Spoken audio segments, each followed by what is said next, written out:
No clickbait here. Only you can prevent yourself from trampling reds and incubating fish eggs in the river this spring. Welcome to Red Bandy Outdoors. A little bit of a conservation story today. The season's going to open on Wednesday. Today's Friday. It's going to be anglers all over the river enjoying the early spring. The river's super low this year because of the drought, the lack of snowpack and rainfall. So the river's lower than it normally is. And that's going to allow anglers to really wade all over the place. And I just wanted to throw out a few words of caution for you to kind of digest and think about while you're out there and some of the things that I've done to address this concern. So stick with me. This is Red Bandy Outdoors. We're going to be talking how to save some fish today. And I hope you really like this one. As anglers, we all love the river. We all love the outdoors. We don't want to see these opportunities go away. But it's on us, really, to be the conservationists and lead with the common sense that's going to preserve the resource so we can hand it off to the generations to come. And the most simple thing you can do is not kill the fish. Now, I'm not talking about handling fish after you catch them and holding them out of the water and stuff like that. That's serious stuff or whatever. No doubt we should all practice good handling of the fish, keeping them wet, get your picture and put them back. I'm talking about wading around. Wading around in the river right there behind me. There's fish eggs in that gravel. There's red band trout. There's steelhead. There's fall chinook. There's whitefish. They all spawn in a limited amount of spawning habitat here in the river. Remember, there's a dam upstream that swallows all the giant floods that come down this river, and that's what replenishes and moves around a lot of the gravel. So we haven't had that in decades. And so there's a limited amount of spawning gravel in the river, and that spawning gravel has also been affected by changes at the dam that have increased the aquatic vegetation that kind of grow, the thick moss and stuff, whatever you call it. You get it on your flies and lures. It's even thicker this year because the river's so low and we haven't had a good flush in this section of the river to push it out. And that takes over a lot of this spawning gravel.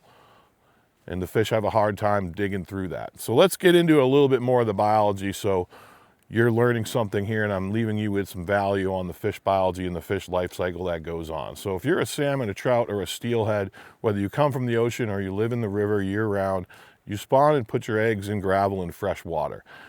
That's both the trout, the resident trout, and the anadromous fish life cycle here in the Pacific Northwest and the Western Hemisphere. These fish are looking for gravel in a river like this that's clear and cold, that's around the size of a golf ball, plus or minus a little bit, you know, a lemon, a golf ball, a lime, an orange, you know, that kind of stuff, maybe smaller, you know, down to the gumball size for some of these smaller resident fish. Once you start getting up into beyond the grapefruit size and into the bowling ball size, that's a little bit too big for these fish to be moving around. You might see some fish working it in different sites, but it's from that grapefruit on down through the gumball size, you know, with that target being between the golf ball and kind of the lemon lime, is where these fish are looking for. They're looking for it in riffles like you see behind me, generally 2, 3, 4 feet deep, maybe 1 foot deep. But here in Oregon on this river, you know, we see fish spawning deeper than that because they're really looking for that gravel. I'll put up a schematic, or a couple schematics of what's called a fish red. It's a nest where the fish deposit those eggs in the gravel. So let's go over how that happens. You know, you get a male and a female. The female's carrying the eggs. The male's carrying the sperm called milt. And the female digs the nest. It digs into the gravel with its tail by waving it in the current and moving that gravel downstream, and it makes a depression in the front. And that is called the depression or the hole. Some people call it the bowl, I think, in one of these diagrams. And then it moves up to what's called the tail spill, or the depositional area, where they kick enough gravel out. The smaller stuff, the fines, the sand, the dirt, that all drifts away. And we're left with that gumball, the lemon, golf ball sized material. And inside that, they put the eggs, and then they put some gravel over it. So I have a diagram that shows that pretty well. It might be a little blurry. I have a couple of them from research papers to show you kind of the shape and what to look for. You know, you have a tail spill in the back where the gravel's pushed over, an initial depression in the front. One way to identify it's definitely by a fish is that initial depression will be winnowed out or worked down to gravel or sizes of stuff they can't move. And that's when you'll start seeing that stuff that's maybe in the grapefruit or orange size that they're not necessarily moving up on top of that gravel pile to, or that tail spill where the eggs are.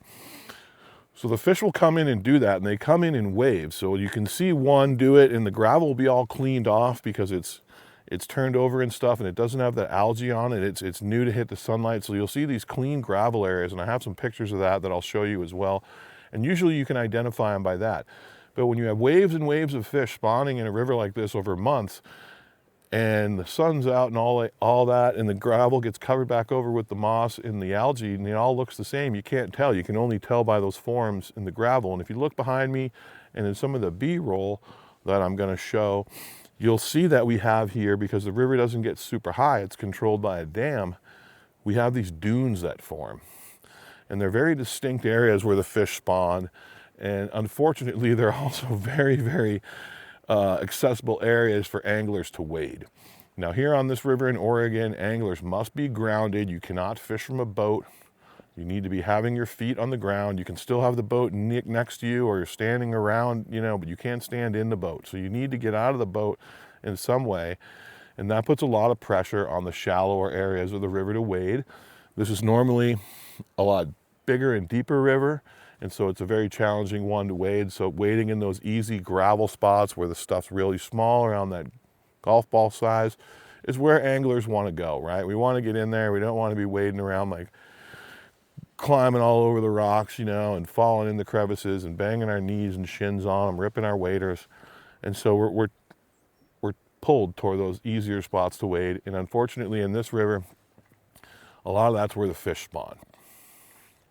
So I'm not here to shame anybody, or I'm not here to tell anybody what to do. But again, it's only up to you to understand that if you're wading out there in these areas, which is anywhere there's gravel that's that size, more than likely there's been fall Chinook that have put their eggs in there last fall up until December, maybe even in January, possibly some coho salmon that we have here in the river. So our fall spawning salmon, those are maybe still in the gravel or just coming out now.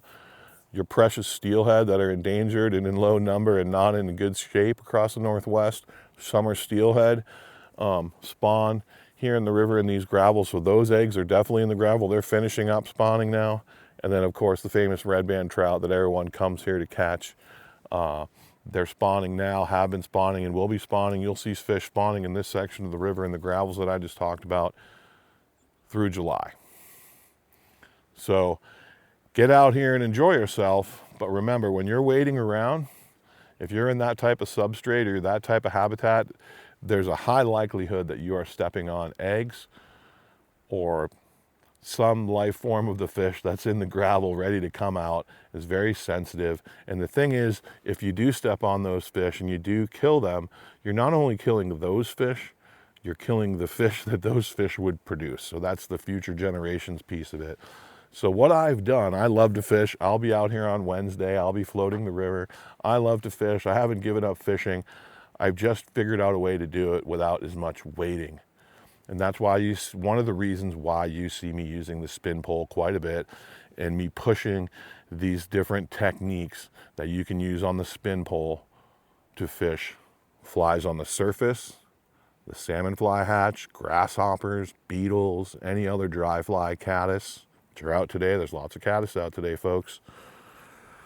You can fish on the surface with the bobber. We can fish nymphs under the bobber real easily. We can cast halfway across to that island and fish anything with that bobber. We can fish a jig under it, a nymph, a jig stone, a worm, a San Juan worm, caddis. We have the drop shot technique that puts us right on the bottom. We can add weight, we can cast a little further, we can be very accurate with it. We can really comb the bottom for those fish by standing on the bank. And then of course we have the jig stone, the bike tube jig stone, which creates the Euro nymph technique on the spin rod. Again, we can use that to really be accurate and cast out there and not have to be wading around in some of these habitats where we want to fish. I don't care that you're fishing where the fish are spawning. I have no issues with that. Some people have issues. I don't want you to be fishing for actively spawning fish, but that riffle out there is loaded with all kinds of fish. You know, there's all fish feeding on the eggs, there's fish feeding on the bugs that are being kicked up, there's fish that just live the whole day out there, there's fish that come in to spawn. I don't want to say you can't fish. I don't want to see you targeting spawning fish that you can see sitting on a red. That's unethical. But I'd rather not see you be wading around in the gravel. But I don't want to put up signs to say, hey, don't fish here. I think that's not good either. So that's it for today. You know, folks, that's the Conservation Minute. You know, that's why you see me fishing with the spin pole. That's why you see me pushing the innovative techniques that I just explained. And that's why you see me be opening up an online store called fishfinderjigs.com, where I'll be selling all those things in small quantities, because I'm the only employee here at Fish Finder Jigs and Red Bandy Outdoors. Those things will be available to you, so you can have them and fish like I do when you want to, and not be forced to wade around out there, catch a few fish, and then go home and feel bad about it because you probably stepped on about 500 fish. So thanks for watching. Remember what I said, and I'll catch you next time on the river.